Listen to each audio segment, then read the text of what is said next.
കുറേ ദിവസമായി ഒരു വീഡിയോ ചെയ്തിട്ട് ഇന്നൊരു ചവിട്ടിക്കൂട്ടൽ വീഡിയോ ആക്കിയാലോ. എന്താണ് ഇവർ ചവിട്ടിക്കൂട്ടണമെന്നല്ല, കുരുമുളകാണ് മക്കളെ ചവിട്ടിക്കൂട്ടുന്നത്.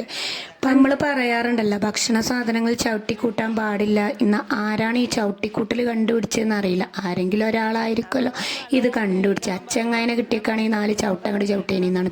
മറ്റെന്തെങ്കിലും കണ്ടുപിടുത്തം നിങ്ങൾക്ക് അറിയണമെങ്കിൽ താഴെ കമൻറ്റ് രേഖപ്പെടുത്താവുന്നതാണ്. ഈ ഒരു കണ്ടുപിടുത്തം എനിക്കറിയില്ല കേട്ടോ. ഇവർ സീറ്റിലിട്ടിട്ടാണ് കുരുമുളക് ചവിട്ടിക്കൂട്ടുന്നത്. പണ്ട് കാലത്തൊക്കെ ഞാൻ വീടിൻ്റെ ഏതെങ്കിലും റൂമിൻ്റെ മൂലയിലിട്ടാണ് ചവിട്ടിക്കൂട്ടാറുള്ളത്.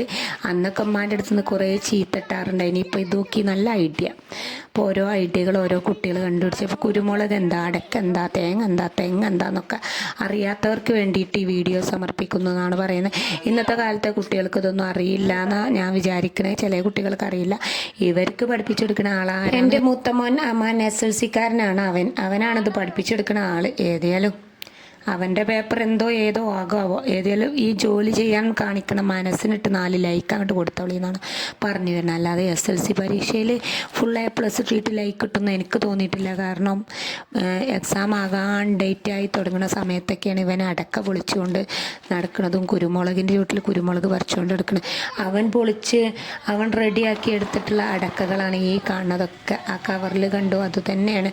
അപ്പോൾ തീർച്ചയായിട്ടും ലൈക്ക് ചെയ്യുക, ഷെയർ ചെയ്യുക, സബ്സ്ക്രൈബ് ചെയ്യുമ്പോൾ പറഞ്ഞ ബട്ടൺ നിൽക്കുക. നിരന്തരം എൻ്റെ വീഡിയോ കാണാൻ നിങ്ങൾ ശ്രമിക്കുക. അത്രയേ ഉള്ളൂ പറയാൻ. അടുത്ത വീഡിയോ ആയിട്ട് കാണാം. ഓക്കെ, ബൈ, നന്ദി, നമസ്കാരം, സി യു. മീനെ പോയി തൊട്ടാ, മീനെ പോയി തൊട്ടാ, മീനെ പോയി തൊട്. മീനെ പോയി തൊട്. മീനെ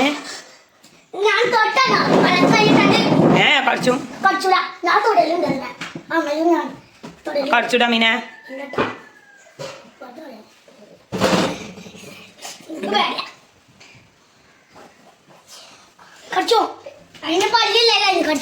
ഭക്ഷണം കരുതും.